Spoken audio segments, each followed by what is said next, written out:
Good morning, good afternoon, and good evening. It's Burning Questions, your favourite digital show via Harness Racing Victoria. But really, it's all about the stars. Life is all about the stars. And our newest star today is a man who is right now in Mariupol, fighting to protect one of the Ukrainian cities that's under attack. Mark Pitt, how are you, mate? Yeah, I'm good, Jace. How are you? It's cold wherever you are. Yeah, it is a little bit fresh this morning. Light fog and a little bit of sleety rain, but pretty good now. It's slightly warmer. Well, not a lot warmer, but slightly warmer wherever Andy Gath is. How are you, Andrew? I'm fine, thanks, Jason. What's the brand of your jacket today? Gone back to Hugo Boss. Did they call you? So you got an email suggesting if you want to continue to have special privileges at Hugo Boss, then that'll be enough of the other brands. I've gone with my 80s look today, a little bit of a colour me bad type situation. The t-shirt under the blazer. You happy with it? That's not bad. Thank you. Not bad. And Nikkita, how are you? Good, thank you, Bon. It's nice to be back. We've dropped Tim, got 1 week in, but didn't get his best bet up, and we know the ramifications of that. So he gets dropped, and it's good to be back. But he was betting on your behalf, so your streak has ended. No, I will not have a bar of that. And I also wasn't thrilled to tune in and see that you said I tipped shorties when only one's been odds on, and the streak is 5, not 2 like Toc mentioned. So a couple of whacks there, so I'm back to with a bit at stake this week. The streak is 0 at the moment. Hip Pocket Workwear and Safety is a sponsor. They look after you with everything. Beanies, car key if you need it, glasses, blazers, the lot. They don't do a lot of that stuff, actually, but they're very, very good. Don't worry about it. Burning Questions. We get an extra one today. One for free, the steak knives. I'll tell you about that later. But the first question of the Burning Questions, are we sold on wildfire version that we saw first up? I'll tell you what, Pity, and I love the post-race interview. Just gave it to the candy man in the post-race interview. They told me to outdrive Sugars, and I just outdrove him. But that was a career-best performance. Can he back it up again on Saturday night, Pity? Yeah, look, it was something we probably can't do much, outdrive Sugars, but we did that night, and that's a feather in the cap. But yeah, look, I think he can. As long as he's come through the race well, I think he can run a show like he did the other night. He's led twice in 42 Australian starts. It looks like you're the leader again here. He's won both times he's led. No issues there? No, I don't think there's any issues. I think he could have held him in Sydney when he raced in the sprint, but he elected to take cover. But this week he won't be taking any cover. Andy, do we believe what we saw? Because what we saw was quite frightening first up from a break. He's a first up freak, but I went through his second up form, and he doesn't normally drop off too far. I think he won a Charlton Cup second up from a break. Your thoughts? Yeah, obviously he went terrific last start, and the SP profile had him at $4.50 fixed odds, and he's going around 155 this week in a lot harder race, and a lot more depth and more runners. But he's a quality horse. He's getting better. He's only a 7-year-old. He's sort of got better with age, and you think he's going to stroll to the front. The only concern, he only had to run 800 metres last start, but it was a great, unbelievable 800 metres. If they have to go break 54, whatever, for the 2200, he could be a little bit suspect, but he's definitely the one to beat. But he has got quality opposition. You've got a Chariots of Fire winner, you've got 888 quality horses. So it's still no gimme race, but he's the one to beat. Can you see anyone laying down the law, though, Andrew? Probably not. I think the only one is 888. I know he doesn't generally get driven like that, but they might want to give him a sort of pretty tough run before they head up to Queensland. That's just me just sort of guessing, but we'll see what happens. So Andy's stolen my thunder with the SP profile stuff. I agree. It's kind of strange, Skeeter. But I'll tell you what, it looks a great race on paper. We both got very excited when we saw the nominations in the field. But I've got a funny feeling this is going to be a very pedestrian, maudlin affair where not a lot happens, and like a wildfire, if he can do what he did last start, Petty can press the button whenever he wants and just win the race. Completely agree, Bon. I had this conversation yesterday, actually. I thought, where does the pressure come from? I think like Wildfire can make his way to the top, and from there just dictate things and dominate. He's always shown glimpses. It wasn't a huge shock. It was probably a shock that he sat outside 888 and put him away like he did, but he's always shown the makings of a Grand Circuit horse. So to see him really put it together and put in a performance like that last time, it was really exciting. So I'm very confident he wins this week. I know they say I love a lot of horses. I love this horse. And it hurt me that his bravura performance came and I wasn't on. But anyway, and I was declaring Triple H just quietly. Well done, Bon. Second question. Burning Questions. Will the early speed decide the Metro pace decider? Andy, once you predicted, I think, a lead time in a Victoria Cup that was required for Caribbean Blaster to win. What's the lead time required for Yambuckian to win on Saturday night? Yeah, they've got to break 45, I'd say. You've read my form comment. I can't read. I'm illiterate, Jay Bond. So, yeah, obviously, something better found the lead, quite comfortably last week, but he still went a 45-something lead time. Yambuckian was terrific first up, and hopefully he's better again for the run. But outside the second row over 2,200, you just need that fast lead time, and whether it happens or not, you never know. You only need two people that dislike each other, and you get one. So we'll see what happens. Do you think something better's going to get an easy lead? I don't think so. I don't think he will from barrier 7. I don't think anyone gets an easy lead from barrier 7. Pity, your thoughts? Yeah, look, it's a tricky one. I'm a bit with Andy. It's got to be a pretty generally run race, and I think if it is, I think his horse will be a bit too good for him. What do you reckon, Skid? I tend to think something better's never been beaten in front. 6 starts in front for 6 wins, and I think he might get there. But even if the lead time's not spectacular, it's all about how quickly Yambuckian can get where he needs to be outside something better, I think.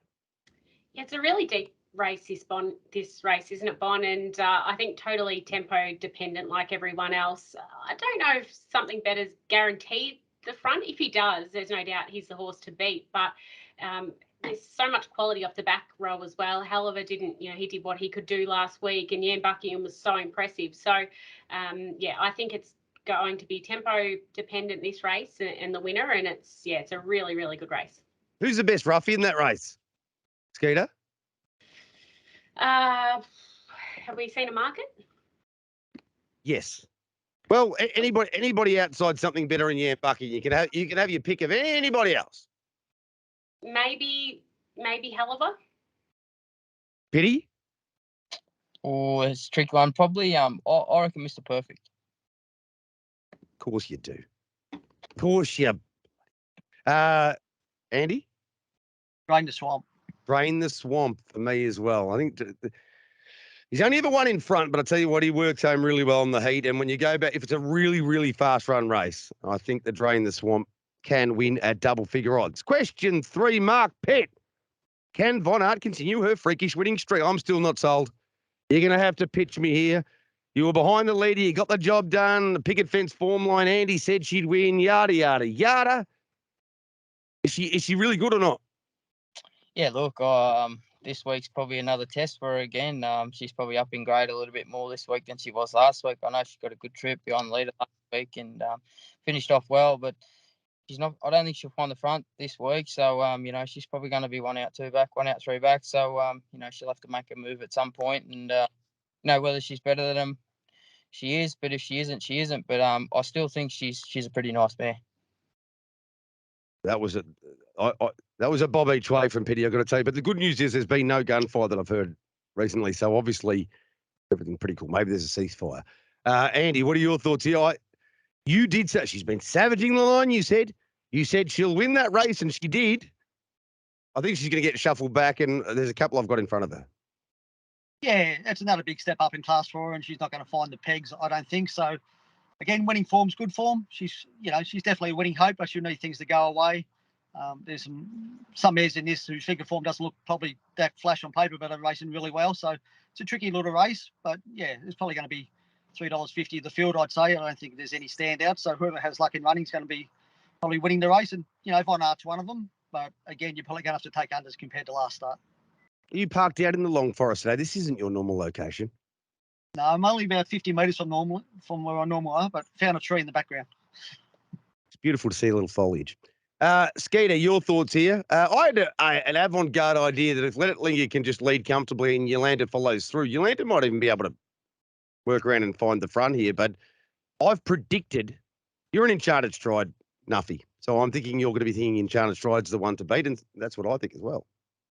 I am, but with little confidence because I just think it's such an open, even race. And yeah, there are so many winning chances and probably 3 key winning chances. And Von Art is one of them because she just keeps stepping up, doesn't she? And it was pretty soft win, I thought, in the end last time too. The margin wasn't big, but she did everything that she had to do. So another big step up here. Yolanta and Enchanted Stride, I really like both their runs back, especially Enchanted Stride. She's had no right to make up the ground that she has in the times that they've been running. So she's a mare that needs a little bit to go her way, but she can absolutely win, but so can so many of them. So I wouldn't be shocked to see 3 or 4 of them get the job done in this race. I'll tell you what, that was a burning question and the flame is out. There was no flame there. Everyone just good even race. Anything can happen. Hopefully someone wins. Question 4. Normally the end of the road on burning questions. We're here for hip pocket workwear and safety, but not today. This is question 4. It's the penultimate. Skeeter, does Knights Templar swamp them with his speed even if he goes back 1,720 metres, a race where most of them on the front line I think will go back? Is he that much better than them that he can go back and still win? He can go back and still win. Yep. Really? Yeah. Obviously, again, I'm going to sound like a broken record, but it is going to depend on the tempo. But I don't know if he's going to have to go right back at the start. He's got Chris Elford aboard, so if anyone can find a spot in the running line and not have to drag right back to last, it's probably him. So if he can be midfield, I think he's just got that turn of foot that can win him the race. But it's another really even one. So yeah, I wouldn't be declaring him just because we know how he races, but he's the one to beat. You've stolen Andy's again. He shelved it now for a while, and now you've stolen his again. Hopefully you paid a decent price for it. Pitty, what are your thoughts here? Knights Templar. I'll tell you what, doesn't have to go back, but I reckon they will. Is he that much better than them in the second leg of the quad? Yeah, look, I think he's a really nice horse, Knights Templar. If he does go back, he's probably relying on a lot of genuine tempo, and if not, I really think the horse is probably to beat is Jeremy Wells. If it does find the front, I thought it went really good in its heat. Are you getting $50 from Nathan and Russell? Yeah, he'd asked for more than 50, 100. Eddie, thoughts here? I think you'll win even if the tempo isn't genuine. Yeah, his first up run was terrific behind Captain Belisario in track record time. He's only had the 16 starts, so he's still got plenty of room for improvement. I think if you look back in 12 months' time and these horses in this race, he'll be more, he'll be the one that's going to go on and have a fantastic career, where a lot of these are a little bit stagnant. So, yeah, it's a little bit tricky. Barrier 5, you either got to go forward or back. Captain has to make a decision, but I think either way, I just think he'd be too good for him. He just has too much class. Yeah, he should be too good, I think. And a little bit of a spoiler alert. Well, he's going to be my best bet. See you later. I've told you. Final question of the burning questions. Can Greg's Kiwi try to get back on track, or does Sunoco get top billing as the class drops back? Pitty, this is a burning question that's almost impossible to answer. You've got to try and, unless you could talk to one overall and ask him if he's going to do everything right and find the front and beat his best, I guess. Yeah, look, I think manners is a big thing for him, but if his manners are on song, I just think he leads and wins. I tend to agree. Andy, what are your thoughts? Yeah, obviously, they've had to work on him a fair bit to get his manners back on track. And when you're sometimes trying to get a trotting right, you're probably not training it to your normal training pattern. So he trotted really good last week. So I think he'd be able to, the team at Lower J would have been able to work him the way they wanted to this week. I think he finds the top and finds his true form, and he's going to be pretty hard to beat, I'd say. As the superstar square gating trainer in this part of the world, Andy, tell me this. When you're trying to stop, when you maybe change the shoeing or something to try and stop them breaking stride, are you at risk occasionally from losing some speed, or are you at risk of losing what makes them great when you're trying to work out how to get them just to stay in gate? Yeah, definitely. If you got one break in, if you got light shoes on them, you're probably going to go a little bit heavier. And if you go heavier shoes, you're going to take away a bit of speed and a little bit of staying power as well. But hard to win trot races if you're breaking all the time. So, again, getting back on track, which I think he showed last week that he's sort of back on track trotting wise, though, I think they'll be able to revert back to how they normally training. I'm going to take it a training license. I've got this game covered. I think I've worked it out. Skeeter, your thoughts here? Yeah, look, we have seen him run some really good races in front. There's no doubt about that. But given that he was a bit disappointing last week and then the 2 starts prior he galloped, I just can't have stacks of confidence in him. So he probably comes out and leads and wins now. But I would probably side with the tested, trusted horse like Nephew of Sudoku, who I've probably got a bit of a crush on at the moment because he's just going so well and he's just really in the zone. So wouldn't be shocked, but yeah, you've got to take him on trust a little bit. 1 overall, he's going to do everything right and put in a really nice performance against a quality field as well. It's not a racing too. Humble Lad has been trialling really well. Brantlow Prince, I think that draw's not too bad. And there's a couple that are. Zarem was an eye catcher last time out as well. Right, time for best bets. Hip pocket workwear and safety. Mark Pitt, do not give me anything from Team Jack. I want something else. What's your best bet of the night? Like a Wildfire for me. Nice little cheapie. Just nurdled one down a fine leg there, I reckon. Just flicked it off the legs. Like a Wildfire at relatively short odds. Nikkita Ross. I'm going nice and early this week. I'm going Belmont Royale. I think can probably find his way to the top. And from there, I can't see a whole heap of pressure in the race. And he's been racing pretty consistently. I thought he was really good last time and gets his chance this week. It pretty much, does he remember how to win? That's the question.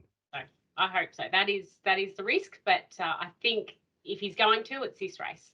Yeah, this has got to be his race. We've said it a few times, but this has got to be his race. He leads and he doesn't win. He done. Knights Templar for me. Andy Gath. Now, you could have gone with Jan Buckian last week, but you said you didn't want to moz your own horses any longer. Are we going to go back to your own stable, or are we going further afield? I'm going to moz you, J-Bon, and go with Knights Templar. We've got 1 or 2 right together, haven't we? I can't remember. As a chain smoke, I said if we go down together, but we'll go up together here, I think. Knights Templar will be winning. Pitty, great to have you on board. Look after yourself. If they start shelling, look for that bunker, all right? Thanks, Chase. Go out and have a little walk in the trees, Andy, and just feel some nature. You're looking a lot better since that terrible bout of influenza A, and well done to you too, Skeeter. Thanks, Bon. Nice to be back. That's been the burning questions. We didn't answer all of them, I don't reckon, but we had a decent crack, and hopefully we found you some winners for Saturday night at Tabcorp Park, Melbourne.